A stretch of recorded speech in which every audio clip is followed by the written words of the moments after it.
60대 아버지를 흉기로 살해한 아들, 둘째 아들. 이 둘째 아들이 부산에서 붙잡혔습니다. 나중에 알고 봤더니 유산을 혼자서 물려받고 싶었다라는 이유였다고 합니다. 혼자서. 그런데요, 둘째 아들이요, 상속받기 원했던 재산은 앞서 세상을 떠난 형의 유산이었다고 합니다. 형은 먼저 숨졌고, 형은 왜 먼저 세상을 떠났고 아버지는 왜 또 살해를 한 걸까요? 먼저 어떤 사건이었습니까? 네, 아버지가 살해된 건 지난 3월이었습니다. 당시 부산 해운대구의 한 아파트에서 포착된 CCTV 영상이 있는데요. 아파트 엘리베이터가 아니라 이 계단을 통해서 30대 남성이 빠른 걸음으로 내려오는 모습입니다. 아버지에게 흉기를 휘두른 범행을 저지르고 계단으로 도망치는 장면입니다. 자신의 아버지에게 도대체 왜 그랬을까 싶은데 이 두 형제 중에 형이 갑작스럽게 숨지면서요. 이 전체적인 사건이 시작이 됐습니다. 형이 왜 숨졌어요? 먼저 숨졌는데 40대 형은요. 지난해 12월에 사망을 했습니다. 친형의 사망 원인은 질식사였는데요. 시신에서 일부 약물 반응이 나오긴 했지만 직접 사인은 질식사이라는 게 경찰 부검을 통해서 나온 내용이었습니다. 그러니까 누군가 공격해서 숨진 게 아니라 숨지기 직전에 또 구운 계란을 먹고 있었고요. 음식물이 목에 걸리면서 정말 갑작스럽게 사망을 했다는 거였습니다. 형이 구운 계란 먹다가 목에 걸려서 사망을 합니다. 거기까지는 이 사건의 전말을 아무도 몰랐습니다. 그런데 이렇게 형이 숨진 뒤에 동생은 이해가 되지 않는 이상한 행동을 합니다. 어떻게 했는데요? 10년 가까이 연락을 끊고 살던 아버지에게 갑자기 연락을 합니다. 그리고 아버지한테 형이 생전에 주식과 코인 투자를 했는데 이것 때문에 빚을 많이 지고 있었다라고 하면서 그래서 상속 포기를 해야 된다. 이런 이상한 회유를 종용을 한 겁니다.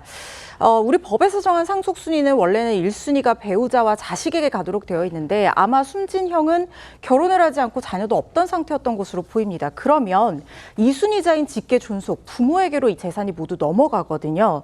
그리고 빚도 상속을 포기할 수 있다는 건 맞습니다. 그런데 문제는 차남의 말, 이 친형의 재산 상태에 대한 차남의 말이 거짓말이었다는 겁니다. 어허. 집의 가치에 대해서는 알려지지 않았었지만 숨진 형이 앞서 어머니의 집과 같은 유산을 일부 상속을 받았던 상태이기 때문에 빚이 많다는 차남의 말이 거짓말이었습니다.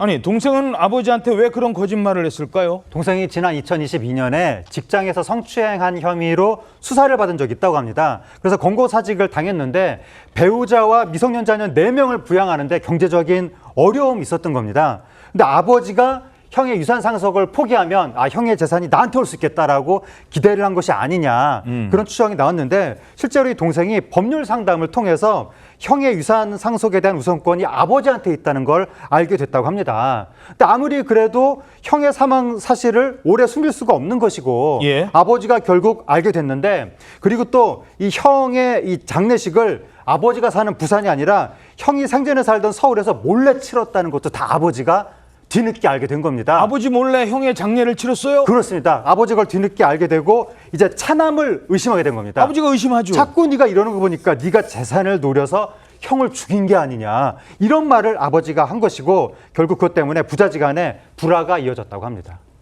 그런데도 둘째 아들은 포기하지 않습니다. 계속 아버지를 찾아갔다고요? 그렇습니다. 이 둘째 아들은 계속 아버지를 찾아가서 설득하려고 했지만 실패했습니다. 그러자 지난 3월 사건이 일어난 그날 흉기를 준비한 상태로 이 둘째 아들은 아버지를 찾아갔습니다. 심지어 범행 직전에 골목길 CCTV의 사각지대에서 미리 준비한 옷으로 갈아입은 다음 신발을 신은 상태로 들어가는 이런 치밀한 행각을 보였는데요. 현관에 있던 목장갑을 착용하고 이 아버지와 다툼이 발생하자 부엌에 있던 흉기를 이용해서 아버지를 수차례 공격하는 이런 악랄한 범행을 저질렀습니다. 이후에 둘째 아들은 아파트 10층에서 엘리베이터를 타지 않고 계단을 이용해서 내려갔고요. 아버지가 연락이 되지 않는다라고 거짓말을 하거나 아버지의 휴대전화로 전화를 걸어서 발신 내용을 남기는 등 알리바이 조작까지 시도했습니다. 하지만 결국 이 아들은 하루 만에 붙잡혔고 존속 살해 혐의로 최근 법원에서 징역 27년형의 중형을 선고받았습니다. 자, 그렇다면 아버지가 했다는 그 의심, 형을 사망에 이르게 했다, 형을 살해했다, 이 의심은 어떻게 되는 거예요? 일단 지금 가려져야 되는 상황이기는 한데 정확한 사실관계 파악이 재판을 통해서 이루어져야 됩니다. 그런데 차남이 존속 살해 관련해서 경찰 조사를 받던 중에 자기가 형을 살해했다 이런 자백 진술을 했다는 거예요.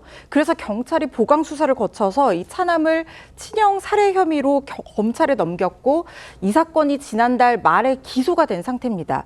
부검을 해봤더니 숨진 형의 몸에서는 일부 약물 반응이 나왔다라고 하는데 형이 숨지기 전에 구운 달걀과 함께 수면제를 탄 쌍화차를 마셨다고 알려졌고 이 음식을 차남이 형한테 건넨 것이 아니냐 이렇게 지금 수사기관에서는 의심을 하고 있는 거거든요. 근데 말을 바꿨다면서요? 그렇습니다. 차남이 이후에 자백을 번복하게 됩니다.